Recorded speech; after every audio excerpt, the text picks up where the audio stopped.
you're looking for something a little bit lighter, you should check out the latest videos from our other channel, Paranormally Listed.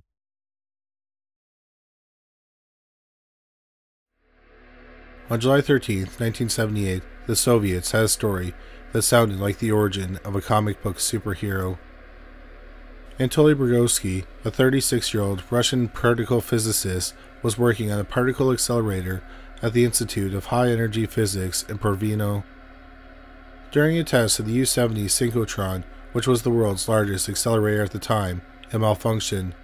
Vygotsky was sent to fix the problem. Unbeknownst to him, the safety measures meant to protect anyone entering the accelerator also malfunctioned. So when Vygotsky stuck his head in to see what the problem was, the accelerator was running. An invisible beam proton struck the physicist in the back of the head. The beam passed through Vygotsky's brain at the speed of light. He felt no pain when he saw a flash of light brighter than 1,000 suns. Please don't forget to check out our new channel, Paranormally Listed. There's a link on the screen now, and there's a link in the description box below this video. Number 3. David Michael Kalac. In the autumn of 2014, Amberlynn Copland lived with her boyfriend, David Kalac, and her 13-year-old son in Port Orchard, Washington. Altogether, Amber had 4 sons and a stepson with her estranged husband. Her neighbors didn't know her well as she just moved into the neighborhood, but they called her sweet and quiet. 30-year-old Amber was trying to break up with Kalac. 33-year-old Kalac had a long history of violent crimes in Washington State and Virginia. On the evening of November 3, 2014, Amber and Kalac argued. Amber asked him to leave the apartment as the fight escalated. Amber then went into her son's room to borrow a sleeping bag. Her son had overheard the argument from another room and assumed Kalac would sleep on the couch. The boy went about his daily routine. He packed up and went to school. He noticed his mother's door was closed, but he was used to her sleeping as he left for school. While at school, Amber's son became ill. He said he had a weird feeling in his stomach. He texted Amber, but she didn't respond. He then contacted his father, Paul Copland, and asked him to pick him up at school. Paul retrieved his son and then dropped him off at home, but he didn't go into the apartment himself. Amber's son took a nap, showered, and ate before walking by his mother's bedroom. He noticed an odd stench as he passed. He opened the door. The room was a mess. Her belongings were strewn across the floor.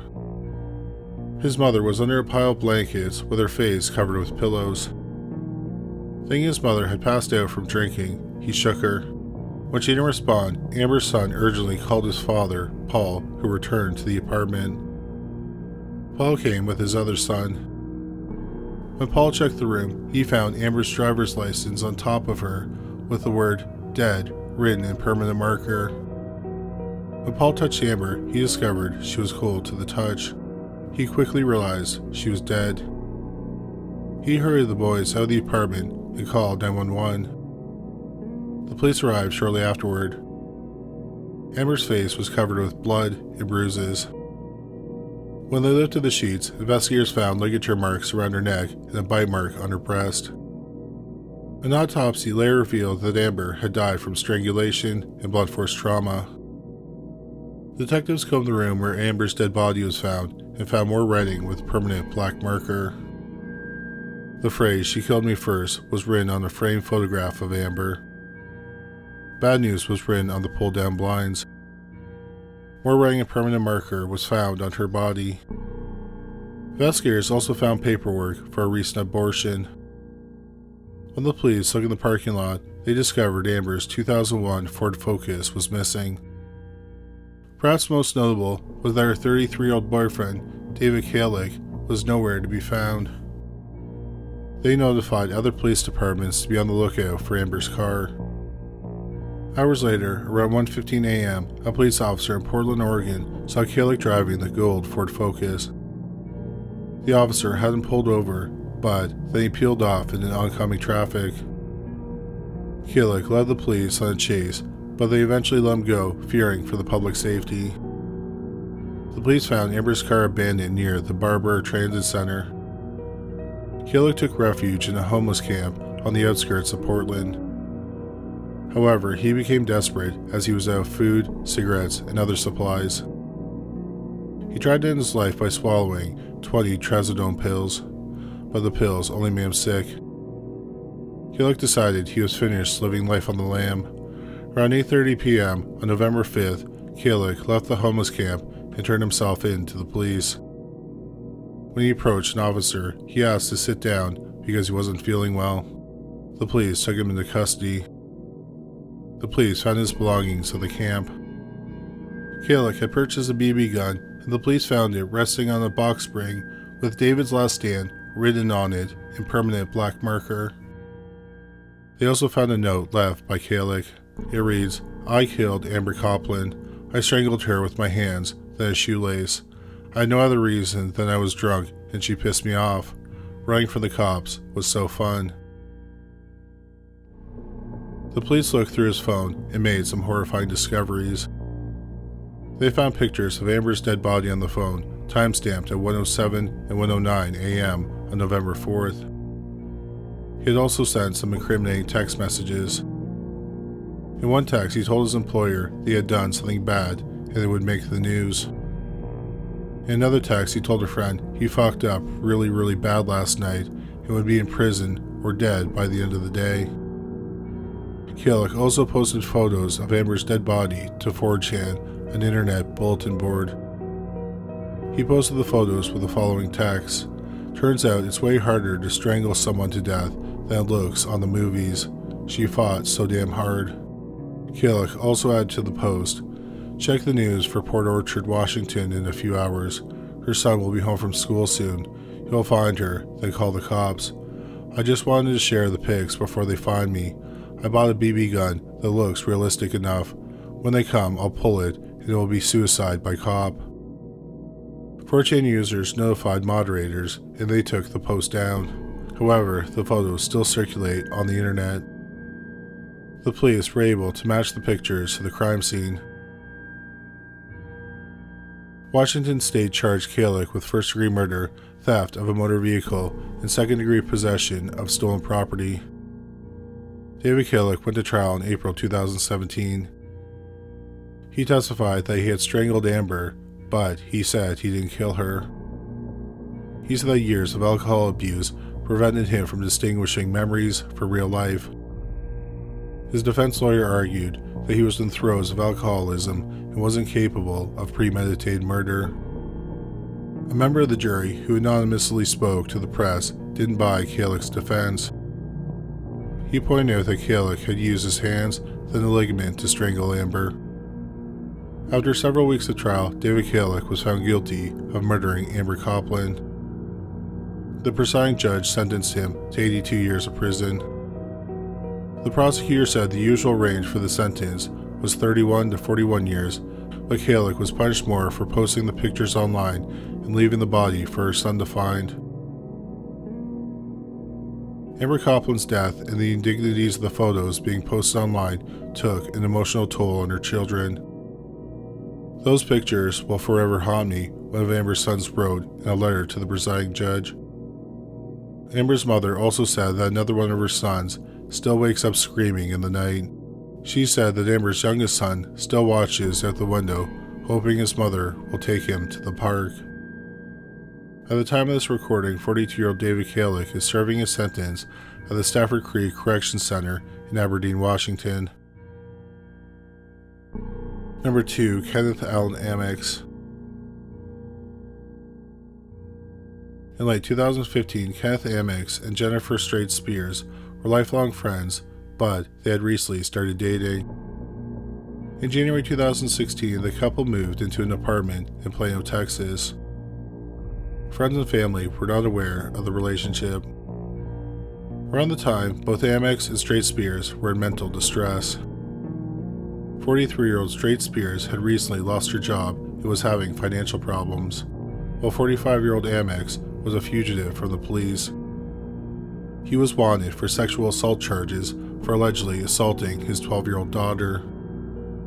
There were 2 outstanding warrants for him, one for indecency with a child in Dallas County, and another charging him with sexual abuse of a child under the age of 14 in Rockwall County.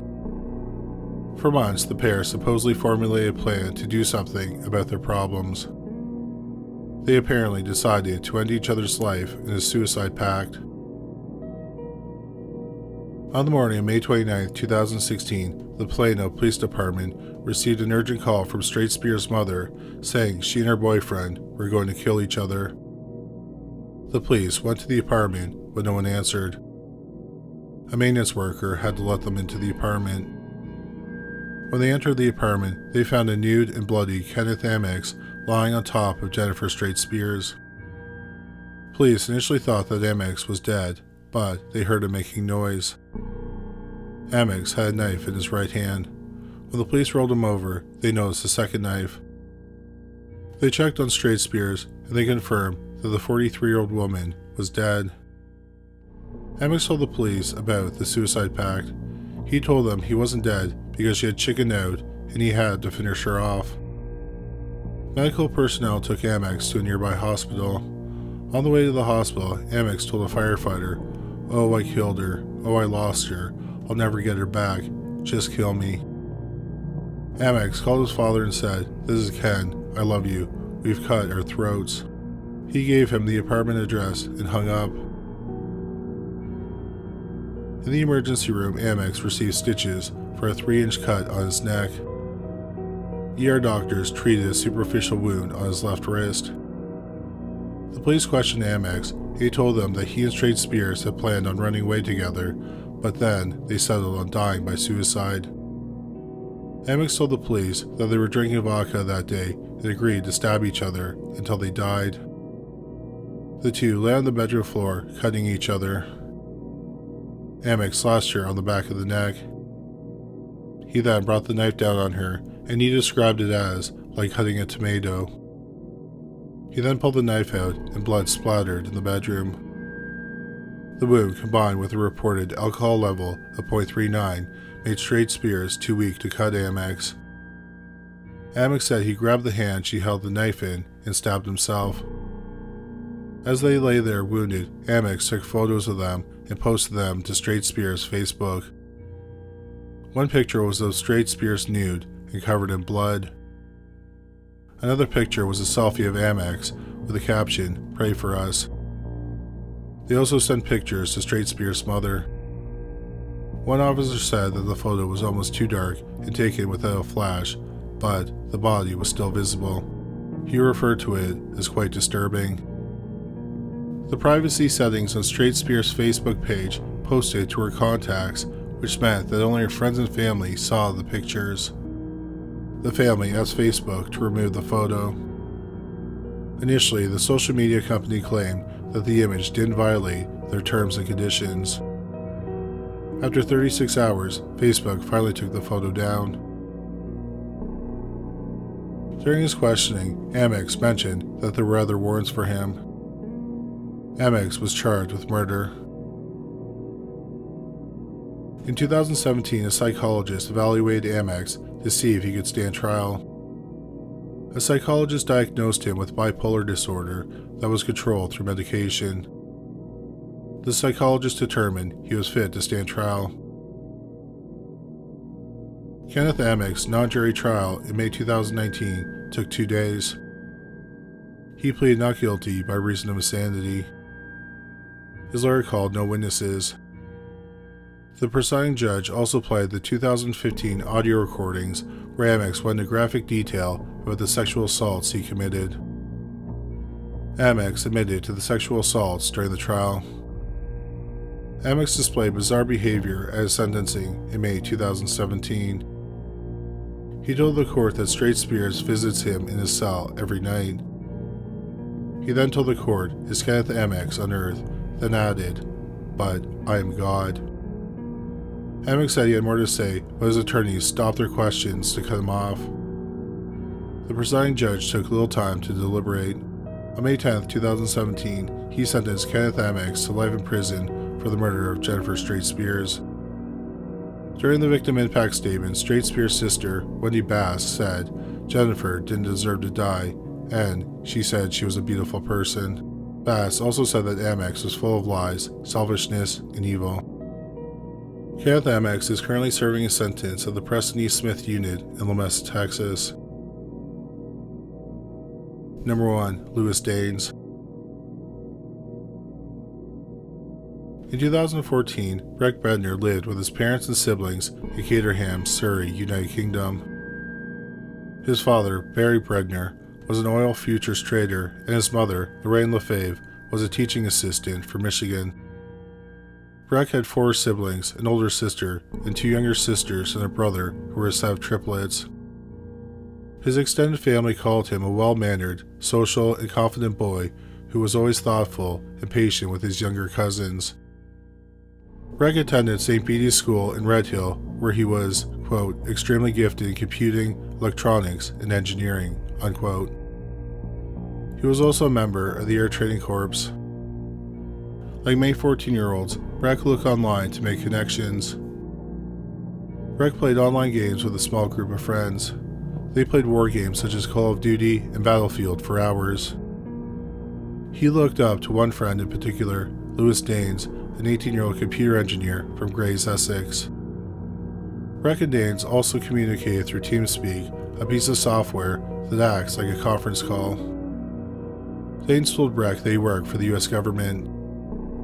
He also promised him great wealth through a fake computer company, telling friends he was a millionaire with an apartment in New York City. In reality, Daynes was unemployed and lived alone in Grays.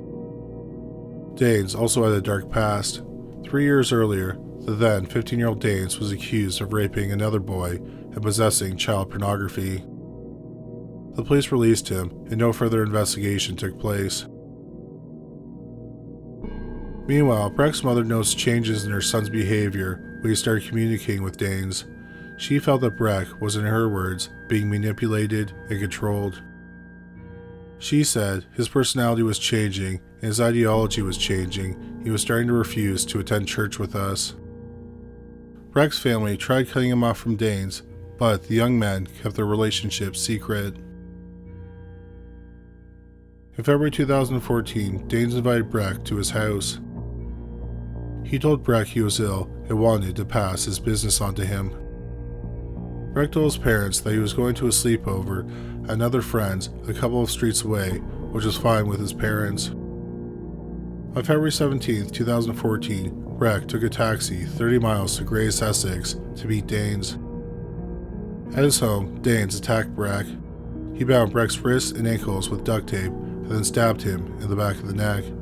Daynes then slashed his throat. 14-year-old Breck Bednar died in seconds. Daynes took photos of the dead body. He then sent them to the friends that they played video games with. He also posted them on social media. He then showered and called 999, which is the United Kingdom's emergency line. During his call, Daynes calmly told the dispatcher that he had stabbed Breck before he killed him. He told the dispatcher that there was an altercation and he was the only one to come out alive. The dispatcher asked, "So you're telling me you killed somebody?" He replied, "Yes, I am." He told the dispatcher that Breck was fed up with his home life and that he snapped. He claimed they got into a fight. Daynes said, "I grabbed the knife and stabbed him in the back of the neck, I believe somewhere near the brainstem. I don't remember exactly what happened, but the fight ended with me cutting his throat." The police arrived at the apartment around 11 a.m. and they found Breck's dead body with a neck wound. They also found Daynes' computer hardware submerged in water. They concluded that he was trying to destroy evidence. All his devices were encrypted, and Daynes refused to give the police passwords. The pictures that Daynes posted went to Breck's 12-year-old siblings. This is how Breck's family found out that he had been murdered. 18-year-old Louis Daynes was charged with murder. The police said that there was evidence of sexual activity before the killing. Authorities held Daynes until his trial. In September 2014, Daynes pleaded not guilty to the charges and initially denied killing Breck. But on the day of the pretrial, Daynes admitted to the murder and he pleaded guilty. The prosecution said that the crime involved a sexual, sadistic motivation. Breck's mother, Lauren LaFave, called Daynes an internet predator. The devastated mother was heartbroken. She said, "He was murdered on my birthday this year, and so much of me died as well." In January 2015, there was a hearing for Daynes. The prosecution showed that Daynes bought syringes and duct tape before Breck's visit. Daynes even supplied Breck's alibi to his family. The prosecution noted that Daynes posted the photos of Breck's dead body before showering and calling 999. Daynes' defense argued that he experienced deep-rooted feelings of rejection and isolation in his life. His mother put him in local authority care when he was young, then moved abroad. His attorney said he felt more at home in the game world than the real world. The judge also commented, "Your contact with Breck increased in a sinister way," said Judge Cox. "The precise details of what happened in your flat are unclear and may never be known. I'm sure that this murder was driven by sadistic or sexual motivation." Daynes was sentenced to life without the chance of parole for 25 years. It was later publicly revealed that Breck's mother had been worried about Daynes for years. In 2011, she called the Essex police regarding Daynes. Then in December 2013, Breck's mother called the Surrey police and accused Daynes of online grooming, but neither police force followed through with an investigation. Breck's family sued the Essex and Surrey police departments for their handling of the case. The Independent Police Complaints Commission investigated both police departments as well. The case against the Surrey police was settled in 2016 when they paid an undisclosed settlement and officially apologized to the family. It's unknown what happened with the lawsuit against the Essex Police Department. After her son's murder, Lauren LaFave wanted to ensure that something like this does not happen to another child. She set up Breck's Last Game, a foundation that promotes responsible internet usage and warns about the dangers of online predators. A video for the foundation was shown to classes where actors playing Breck's friends talked about how awesome Daynes was. But as the video continues, his friends realize Daynes lies, but the actor playing Breck doesn't catch on. Portions of the 999 calls were used, and Breck's mother talks about the effects of her son's death. Then text appears on the screen explaining what happened to Breck. Louis Daynes would not leave the Bredner family alone over the next few years. In 2016, BBC Three released a three-part documentary based on Breck Bredner's murder called Murder Games: The Life and Death of Breck Bredner. Daynes blogged from prison criticizing the documentary. He referred to it as a crusade against the online gaming community, myself, and the family's attempt to highlight police incompetence and sue two police forces. Daynes made the news again in 2019 as LaFave claimed he had been harassing her children from prison. According to LaFave, Daynes sent a message through Snapchat. The messages included tombstone, skull, and eyeball emojis. Daynes also reportedly threatened to dig up Breck's body from his grave. While the messages were never directly tied to Daynes, the sender did give details about the case. The family alerted the police, who told them they could do nothing since Snapchat is a US company. But Snapchat vowed to help as much as possible. However, they refused to give information about their users, a move British Prime Minister Theresa May criticized. Louis Daynes is still serving time in prison. He'll be eligible for release in 2039 when he's in his mid-40s. Thank you so much for watching today's video. Please don't forget to check out our new channel, Paranormally Listed. There's a link on the screen now, and there's a link in the description box below this video. Well, that's all for today. Thanks again for watching.